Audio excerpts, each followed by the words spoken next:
Hello there, this is LEGO Dynasty, and today I'm bringing you guys my review of the LEGO Star Wars UCS Republic Venator. It is set number 75367, comes with 5,374 pieces, and is rated ages 18 and up. Now this set retails in the United States for $649.99 and in Canada for $849.99. Now without further ado, let's kick off this review, starting with the box. Now taking a look at the box, as you can see, you have the Venator front and center, kind of, just being on the black box art, kind of looks like it's floating in space, which is pretty nice. Obviously, with these 18 plus style box arts, it's just on the all black with a sort of light emanating, this one being more of a blue light, probably to symbolize, they're on the good guys. But what's nice is that it kind of almost looks like it's in space. Flipping the set to the side, you can see from the back, and then on the back of the box, you can see it sort of landed, obviously, which looks pretty nice on its stand. You have, of course, the display plaque with your two minifigures, one of which being exclusive, even though when the set released, both were exclusive to the set, but of course, that is no longer the case with Captain Rex. You can see images from the Clone Wars that they pretty much took it straight out of. I mean, all of these are exactly from the Clone Wars animated series, as of course this is meant to be a Clone Wars set rather than a Revenge of the Sith set. You have the dimensions of the set, which is 32 centimeters or 12.5 inches tall from the base of stand to the top of the sort of bridge of the vessel, and then 109 centimeters or 43 inches lengthwise, so it's quite a large ship, that's for sure. Here we have the 20th anniversary of the Clone Wars series, that being the 2003 series that predated the 2008 series, which is kind of interesting, but still kind of cool that they gave us a few Clone Wars specific sets, this one being the main one, of course. And back again, we are at the front. Now, of course, that isn't the only box in the set, as there are some additional boxes inside. Now, they don't look that special right here, as you can see, but when you pull the boxes out, and here you can see the very cool box art that's taken coincidentally from Revenge of the Sith, which I think is really, really nice, and part of me wishes that this was just a Revenge of the Sith set. Obviously, the main difference is just the bridge being a different color, and then obviously some slight differences in the color scheme, but they opted to go with a Clone Wars set just to coincide with the 2003 Clone Wars anniversary, which is nice, don't get me wrong, but I love this box art from Revenge of the Sith, and it is also on both sides. They have some additional box art of some more Venators during the Battle of Coruscant, so looking very awesome there, as you can see, and just really cool box art. Definitely, generally some of these boxes get thrown out, but I think these ones are going to be well kept just because, they're so unique. So this set comes with 4 manuals, as you can see, splitting it across the build. So obviously the first manual generally has the most cool information as a UCS set. So they talk about why they chose to make the Venator, and then have some more, shots from the Clone Wars, as well as, of course, the set itself in different languages, and of course the designers of the set itself. So it looks pretty cool, shows you how exactly to lift the set properly so it doesn't break on you. And here we have the extra pieces of the set. As you can see, quite a large assortment here, which makes sense being, a set with over 5,000 pieces here. So also have a full packet of these, visors and antennas, because had an extra one for Captain Rex from other sets, so rather than opening up this whole bag, just decided to leave it sealed, as these are quite common in clone sets these days. But overall, all these pieces are extra. Of course, brick separators, some nice Technic pieces that you can add to your collection for free. Now, before we get into the Venator, of course, we'll talk about the display stand, collectible brick, and the one exclusive minifigure, and then the other figure that was supposed to be exclusive to the set included. And starting off, we have the 20 years of LEGO Star Wars The Clone Wars anniversary brick. So this is printed and definitely looks pretty nice. And what's, to me, nice about this is, compared to the 25 years of LEGO Star Wars anniversary, with all those bricks that were in basically every set, this one was limited, and as a result, to me, is going to be a lot more collectible and a lot nicer long-term. And I just think it's really cool. The, Phase 1 Clone Trooper helmet there just looks really nice, and I think is a worthy addition to have on the stand. Moving on, we also have the plaque, of course, which of course has some great information. So Venator-Class Star Destroyer, manufacturer, Kuat Drive Yards, affiliation Galactic Republic, of course, and then just some other information that, of course, you can read if you would like.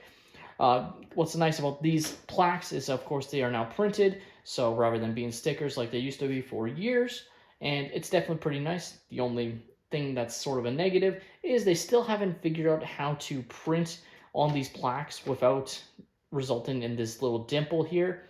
It might not be that visible, but it is visible in person, and it just slightly distracts when you're looking at it. And that was the one thing that you didn't really have with the sticker. The problem with stickers is it was hard to line up 100%. Sometimes you'd be off to the left, to the right, too high, too low. And then if you remove these big stickers, it just wouldn't go on right. It would always look bent, or just maybe it would rip into place, for example. Like, it just, to me, I hated these big stickers.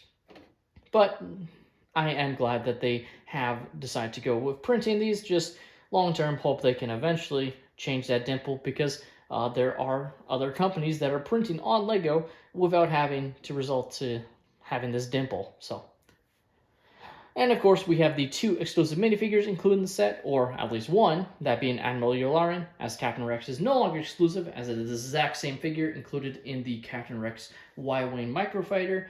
Despite when they released the set saying these figures would be exclusive to the set. So that just means, less collectability for collectors, having a rare Captain Rex. And there's not really, it's not bad that Captain Rex came in a cheaper set. It just didn't have to be the exact same one. It could have been the exact same, like arm printing and all, and just not had the exclusive bandage print on his head, which I'll get into in a moment. Or, in my opinion, just not having the arm printing, I think, would have made it better in that Y-Wing Microfighter. Just so then, if you managed to pick up the set, you would have gotten it and gotten something really good that not everyone could have, because that's what makes collecting a healthy hobby, in my opinion, is the fact that not everyone can have everything. Like, that's okay. Take a look at our exclusive minifigure being Admiral Yularen, and he is absolutely fantastic. Overall, nothing like too crazy about him. He's just got, a typical outfit that's very similar to, of course, Imperial officers, but him being a Republic. Really, the only nice thing that's extra about him is the addition of the dual molded legs to give him the appearance of having boots on. So that's definitely pretty nice. Would have been nice if they gave him some sort of arm printing, I think, but at the end of the day, I guess it would have been, maybe just a wrist gauntlet or something on one of his hands. I think he has. Just something extra. But overall, he looks pretty nice and does have a double-sided face, as you can see, looking like that, with the hairpiece on as well. Next up, we have Captain Rex, and of course, I've kind of gone on my spiel with the Y-Wing Microfighter, and really my thoughts on the figure in that set as well. So I'll just do some slight, discussions. Very awesome arm printing here. The overall printing is pretty good. What of course many of us don't like, especially in this set in particular, is the lack of an actual cloth waist cape. They've decided to go with the printed waist capes, which just doesn't look good on the side, especially since they're not doing side leg printing. Like, if they did side leg printing, maybe it would have been a little bit better, because they've done side leg printing on other figures, and it just feels like they definitely could, print some sort of design there to reference the fact that it's a full waist cape, at least there. Obviously, they don't do 360 waist cape printing or leg printing like custom companies do, but of course, it would have been white on the back, so it would have been noticeable there. But just little things that I think would have made this figure a bit more desirable, especially since it's an $850 Canadian or $650 US set. Like, the people that are buying the set aren't, for lack of a better term, 8-year-olds. They're not necessarily looking to play with these figures. They are looking for display. And Captain Rex with a waist cape looks much better on display than Captain Rex without a waist cape. So that's just my thoughts on it. I do like the poncho here, looking pretty nice. And then the extra arm printing, which looks fantastic. If it will focus, there you go. Looks pretty nice. You can even see the tally marks that Captain Rex has made. And the helmet obviously has the helmet holes, which, again, just so weird that they came up with this design. I still am dumbfounded why they couldn't do the other design and just eliminate this spot here. Because I don't even hate, if this is where they had to put the helmet holes, which would have been slightly above where it needs to be, I think that would have been fine. But it's just remove that.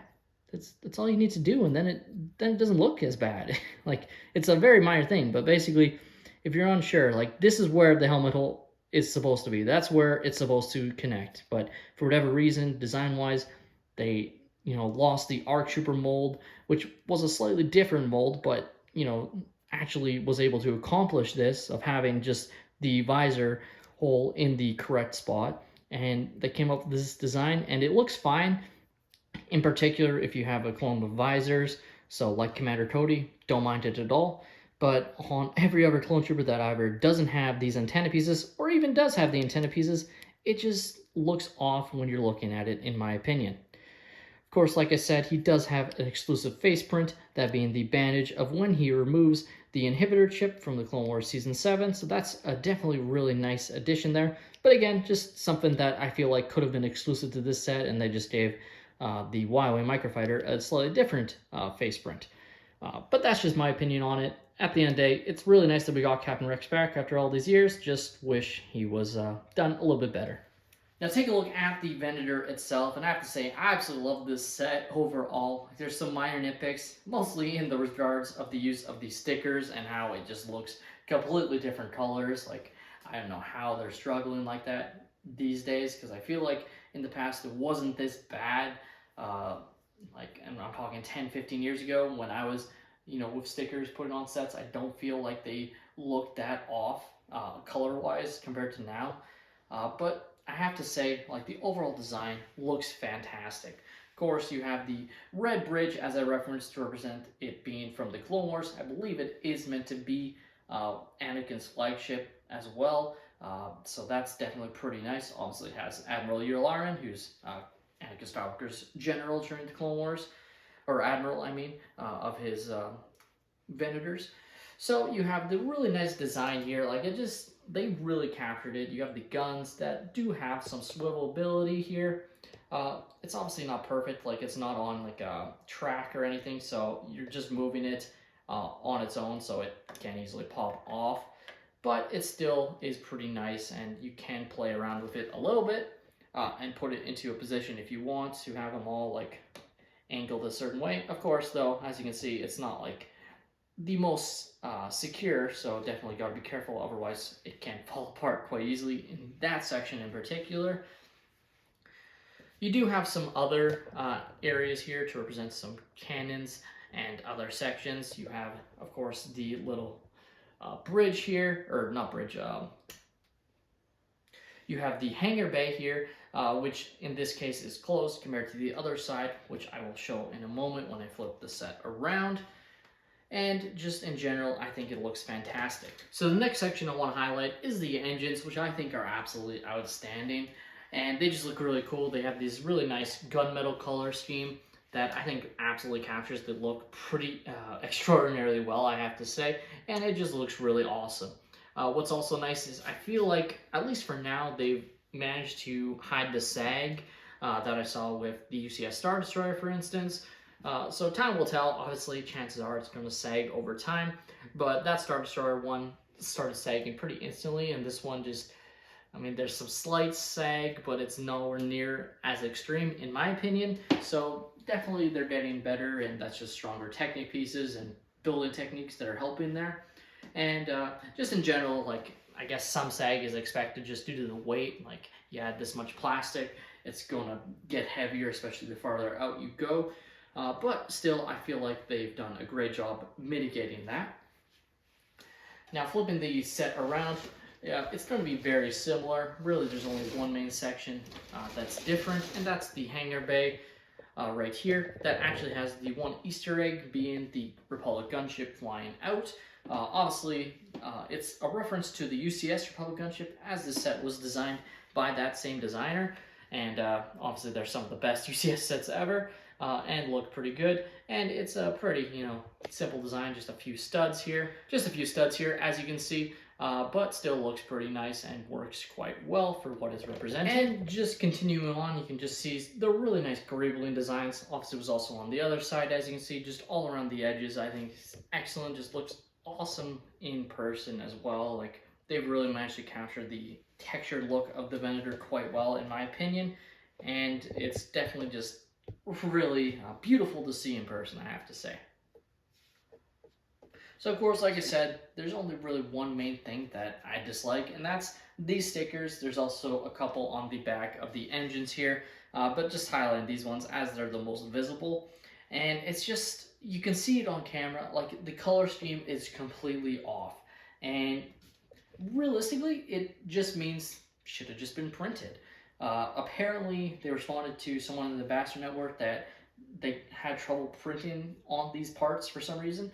But I know a bunch of companies have already, like not Lego, but other companies have printed on actual Lego pieces as replacement parts that you can pick up elsewhere, just as an example. So I don't know. To me, it's just a cost measure because obviously stickers are cheaper than printing, and just I don't know.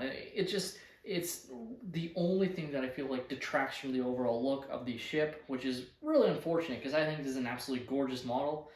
But, and I don't say this that often, but I genuinely would recommend picking up some of these custom options that you can find. They're sold by, Lego YouTubers generally. So I know like some of the bigger ones like Solid Brick Studios and M&R Productions on their own shops have replacement kits that replace these parts in particular with printed parts that line up color wise with the rest of the ship, and it just looks so much better. But coming out of the whole set itself, like on its own, it's just the main negative to me is just how poor it looks color wise. Like it's not even close. Like it's a great color, but it's so much lighter and yellower. Like it almost looks like the rest of the ship is fine, but this part of the set has been yellowed by sundown, which is how I describe it. Which obviously isn't the case. It's just the sticker, but that's just how it looks. Overall, the Lego Star Wars UCS Venator, to me, is one of my favorite UCS sets I own, and definitely one of the best UCS sets they've ever done. And honestly, it's probably the best of the prequel UCS sets. So that includes the gunship, which to me was obviously one of my favorite. Like, it's a close second. Like, I don't know. I love all the UCS sets, but I think this one is definitely one of the best. I think it's a massive improvement on the UCS Star Destroyer. Now, I didn't have the UCS Executor Star Destroyer, or Darth Vader's flagship, that came out, I believe, in 2014, so I don't have that one to compare to, but this one is definitely a massive improvement on that UCS Star Destroyer that recently retired a few years ago, and that's nice to see that they've gone out of their way to improve on that design, because obviously it's going to be very similar. The Star Destroyer is a bit bulkier and beefier in sections, but it's overall pretty a well-designed model. Just, obviously no interior, as I think I remiss to mention, no ability to open up the hangar bays like it does in the show, just something that just would have been very hard to do at this scale. And I already think this is a quite well-scaled model. Like, you're talking about adding a whole, I don't know, probably 1,500 pieces at least to be able to add that ability, and I just don't think, you're probably talking about an extra $200 there, and I just don't think that made sense. So overall, yeah, it would have been nice if you had the ability to open the hangar bay, but it's not that necessary. And in the end, a set like this is obviously not going to have an interior. With that being said, that's all my opinion. Let me know your thoughts on the Lego Star Wars UCS Venator in the comments down below. Have you guys picked up the set, or are you planning to? What are your guys' thoughts on Captain Rex, that whole debacle? Obviously, I feel like it's been rehashed, so maybe you don't even care. But if you do, let me know in the comments down below. Please like and subscribe if you have enjoyed, and have a great day, everyone.